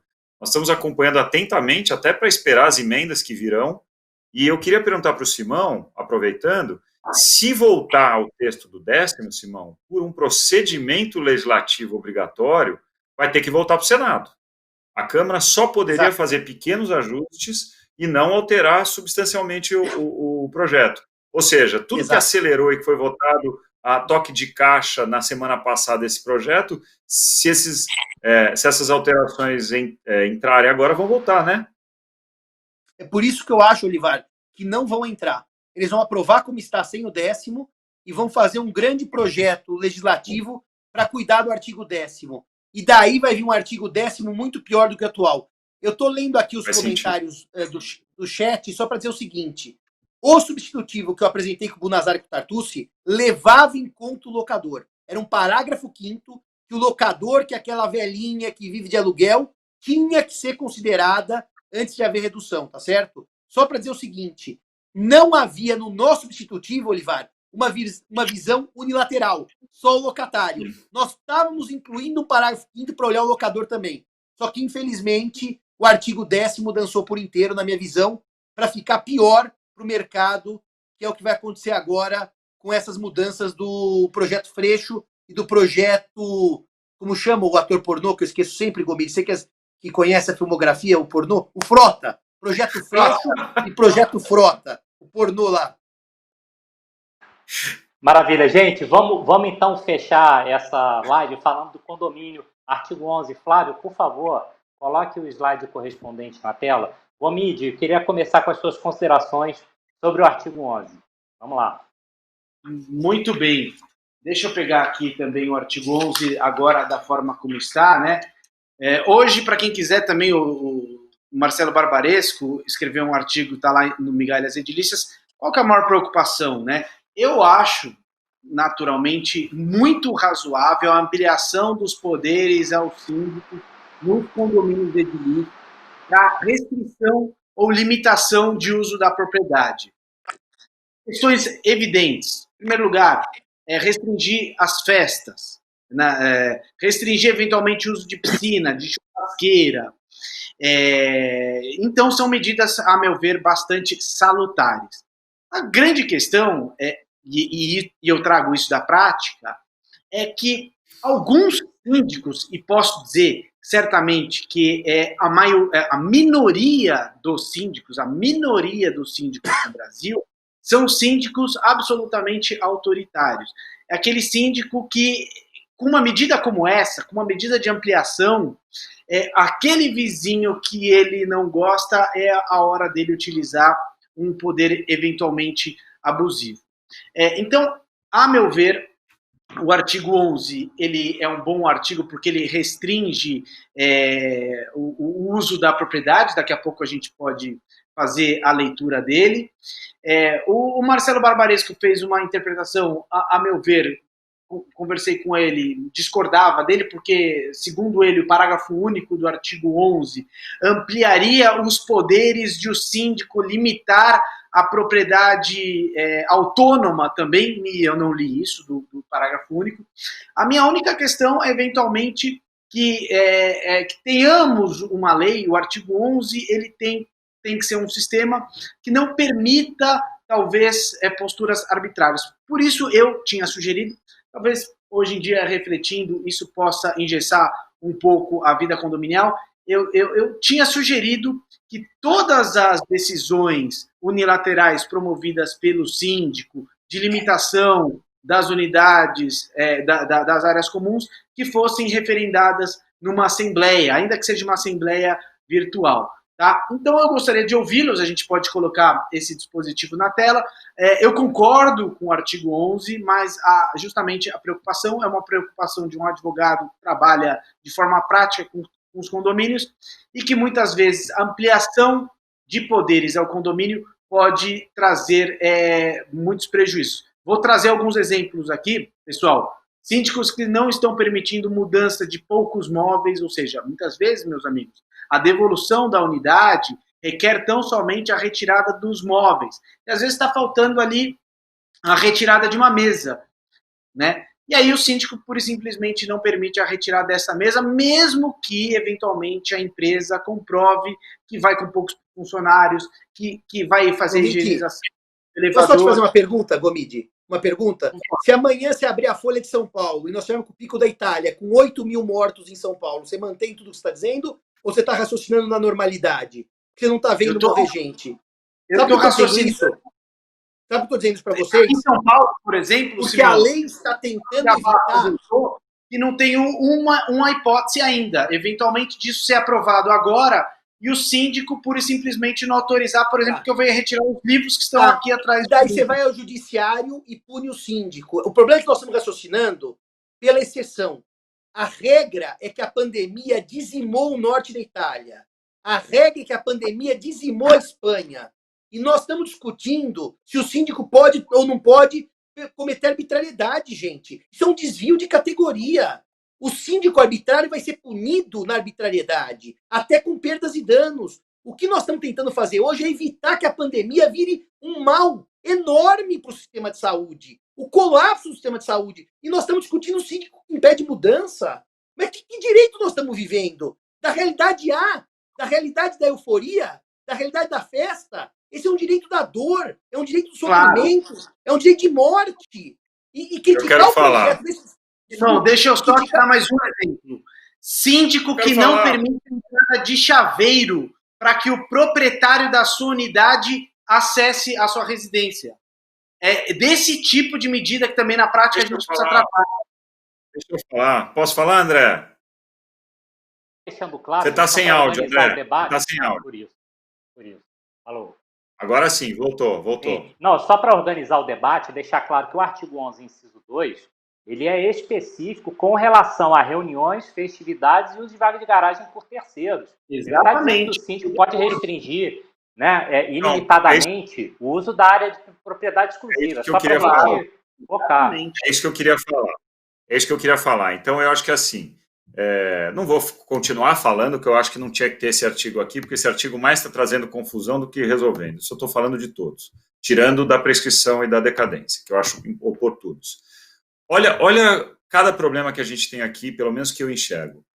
Compete ao síndico, né? Compete-lhe. Primeira questão, o síndico tem direito ou tem dever? No meu modo de entender o que está escrito aqui, ele tem dever. O síndico que deixar de fazer isso corre o risco de ser responsabilizado. Primeiro problema. Segundo problema, para mim, os incisos 1 e 2 deixam claros que a limitação é a área comum, tanto que depois da vírgula no inciso 1 está escrito respeitado o acesso à propriedade exclusiva dos condomínios. Nós estamos vivenciando, e eu concordo integralmente com o Gomide, uma fase justiceira por conta da pandemia. Nós estamos extrapolando, lógico que eu estou falando das exceções, pelo amor de Deus. A grande maioria dos síndicos tem conduzido e agido da forma que tem que agir, mas nós temos que falar de todos os casos. Tem muito síndico impedindo visita de familiares à casa de pessoas. Eu tive casos de clientes e de conhecidos falando que o síndico impediu a visita de um filho porque o senhor proprietário tem mais de 60 anos. E era dever do síndico impedir que aquele senhor de mais de 60 anos correu o risco de ver os filhos dele. Olha a que ponto nós estamos chegando. Para a área, não era brincadeira na área comum. E aí, como bem alertou o André, está claro no inciso 2, deve o síndico, que para mim é um dever, restringir realização de reuniões, festividades, abrigo de veículos por terceiros, mas pergunta que eu faço, que é um pouquinho zona cinzenta, o sujeito está fazendo uma obra no apartamento dele, Ele está sem cozinha, porque a cozinha está sofrendo uma obra. Ele está impedido de permitir que 2 funcionários entrem lá para terminar a obra, para ele ter cozinha durante a quarentena. Nós estamos falando de área privativa.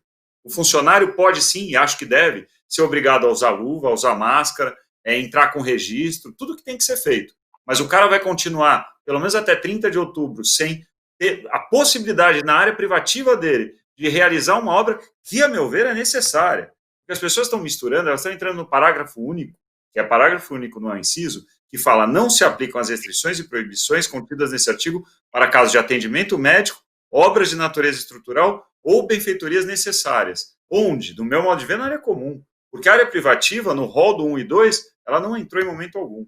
Então, eu entendo essa questão de saúde, essa questão de 8 mil mortes e muitas outras mortes.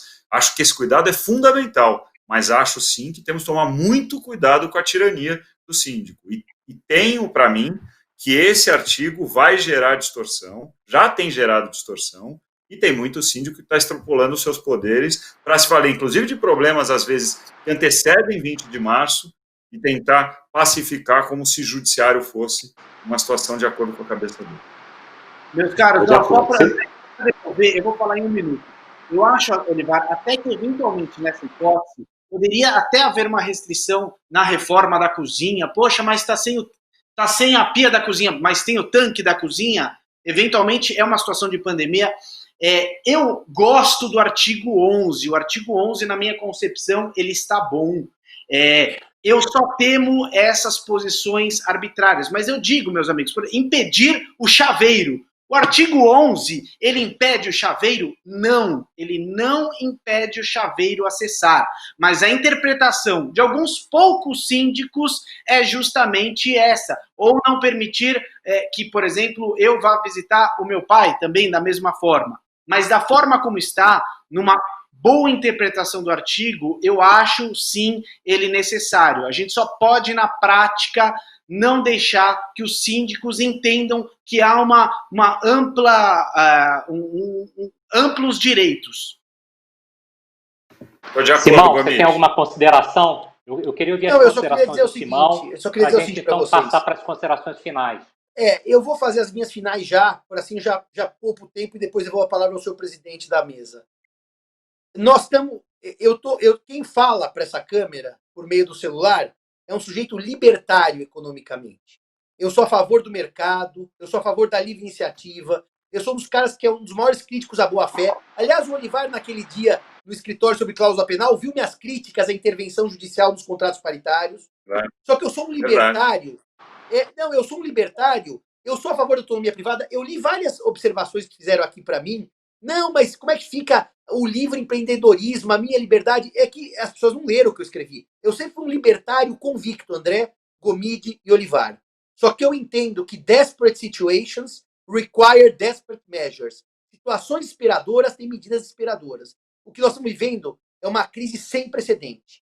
Nada justifica o número de mortes da Itália, o número de mortes da Espanha e agora o número de mortes nos Estados Unidos. Portanto, quem vos fala é um libertário confinado dentro da sua casa e que acredita que nesse momento excepcional e temporário eu vou ter restrições maiores. E se essas restrições, Alexandre Gomide, geram distorções para os síndicos, os maus síndicos, que o judiciário puna, mas tem que haver restrição e forte para acabar com a pandemia. E se há o abuso do síndico que veta o filho ver o pai, essas coisas, que é barbárie, isso não é mundo jurídico. O síndico vingativo quer se vingar do vizinho do qual ele não gosta, que o judiciário puna com ênfase, meus amigos. Mas o que eu não posso admitir é que no sistema pandêmico nós vivamos a vida pré-pandemia. Viram hoje o que a França fez? Viram hoje o que a França fez? Todos os franceses, em plena restrição e confinamento, fazendo jogging pelo Rio Sena. Sabe que horas que o jogging vai ser permitido? Das 10 da noite às 7 da manhã. Então nós vamos ter restrição para caminhar na rua. Sabe o que aconteceu na Itália, Alexandre, André e Olivar? A minha amiga Virgínia Zambrano, professor em Salerno, o meu amigo Giuseppe Ludovico, professor em Milão, eles estão presos em casa. E nós estamos discutindo se o síndico pode ou não pode vetar isso ou aquilo. Desculpem, nós não chegamos nas mortes. Se houver amanhã um destrambelhamento, eu convoco vocês 3 para uma nova live e vamos ver como é que nós vamos tratar a pandemia. Nós estamos tratando a pandemia por causa das restrições como algo leve. Se aumentar para 15 mil mortes no estado de São Paulo, aliás, também tem que avisar os alunos de São Paulo, não sei se vocês sabem disso. Aqui a restrição vai longe. O Brasil inteiro vai liberar São Paulo e Rio vão ser as últimas cidades. Porque aqui é que está o foco da pandemia. E nós vamos estar discutindo com 5, 6 mil mortes, o que o síndico pode ou não pode. Ele pode para evitar aglomeração. E se abusar, seja punido, destituído e responda com danos morais. Meus amigos, em tempos de caos, medidas de exceção temporárias. Temporárias. Temporárias. Depois voltam às nossas liberdades. Como disse a colega, eu quero ter minha liberdade, eu também queria. E eu estou super deprimido de estar preso em casa. Obrigado pelo convite e devolvo a palavra ao André para que presida em nossos trabalhos. Perfeito, Simão, muito obrigado. Gomide, considerações finais. Eu só gostaria de agradecer a todos, foi um debate muito franco. Agradeço ao André, ao Olivar, ao Simão. A gente conseguiu fazer um debate com temas bastante sensíveis. Eu, regra geral, estou de acordo com a lei. Tá? Embora a gente possa ter algumas críticas, ela possa, em algumas medidas, como o Olivar disse, ser confusa. Eu concordo com a medida, concordo com o artigo 11, concordo com as restrições, concordo com a restrição ao despejo liminar. A respeito do próprio artigo 10, talvez seja melhor que a gente tenha uma forma melhor para declarar a moratória do aluguel, senão a gente vai ter uma enxurrada de decisões no judiciário, mas precisamos trabalhar isso um pouco melhor. Muito obrigado a todos que nos ouviram, foi um prazer e até a próxima. Parabéns pela condução, André. Olivar. Bom, primeiro eu queria agradecer o André que teve essa ideia, o André que é o moderador, eu sei a dificuldade que é ser moderador, parabéns André e muito obrigado, é um prazer estar contigo. O Gomide, para quem não sabe, eu conheço há muito tempo, o Gomide, já trabalhamos juntos, inclusive, no mesmo escritório, o Gomide é um grande amigo. E Simão, eu sou seu fã, para mim é um prazer estar aqui, fico muito contente de entrar num debate com você, assistir com muito prazer o seu e da Moira e do Gomide, fiquei muito contente, ficava pensando, daqui uma semana eu vou estar com ele, é muito legal, fico muito feliz, viu? Muito obrigado por me propiciar, dividir a mesa aqui contigo. E no fim, eu queria falar só que, independentemente do que achemos, se a lei precisaria de lei ou não, se ela é completa ou não é, nós temos que fazer o que estamos fazendo, é trabalhar, debater para que saia o melhor possível. A situação, ela é excepcional. Nós vivemos uma imprevisão que certamente nos últimos 100 anos nós nunca vivemos. Ninguém foi obrigado a ficar em casa por tanto tempo e ficaremos por muito mais tempo ainda. Então a situação não é mesmo de conforto. E como a situação não é de conforto, as medidas não serão confortáveis. Eu acho que isso temos que ter em mente. Então, considerando que não são confortáveis, vamos trabalhar para que elas sejam o menos impactantes possíveis, ainda que sejam, porque elas têm que ser impactantes. Muito obrigado e devolvo a bola aí para o André. Vocês tá são todos brilhantes. Alô? Voltou. Agora sim, entrou. Voltou, pronto. Queridos amigos, obrigado por estarmos juntos. Vocês são todos brilhantes. Eu queria agradecer a participação das mais de 500 pessoas que estão até aqui o final conosco, fazendo perguntas. Não deu para responder todas, mas a gente vai ver o que pode fazer para responder depois. Dizer que essa live vai estar disponível no canal do Ibradim, no YouTube e também no nosso site. E reforçar que depois de amanhã começa a série Live Ibradim Covid-19, que a gente vai com mais tempo conseguir tratar de temas específicos. Então, uma live só de notas, uma live só de rede de imóveis, uma live só de condomínio, uma live só de locações, porque esses temas eles estão longe de serem esgotados, a gente precisa acompanhar de perto como vai caminhar esse PL e outros PLs que possam vir, e eu acho que é assim que a gente vai poder contribuir para difundir conhecimento e conectar as pessoas. Agradecer mais uma vez a todos, ao Flávio que está aí nos ajudando com a parte técnica, e até breve, gente. Muito obrigado. Obrigado a todos. E olha, tchau. Novidade, em breve teremos o podcast Ibradim, viu? Aguardem. Em breve a gente dá mais notícias. Grande abraço.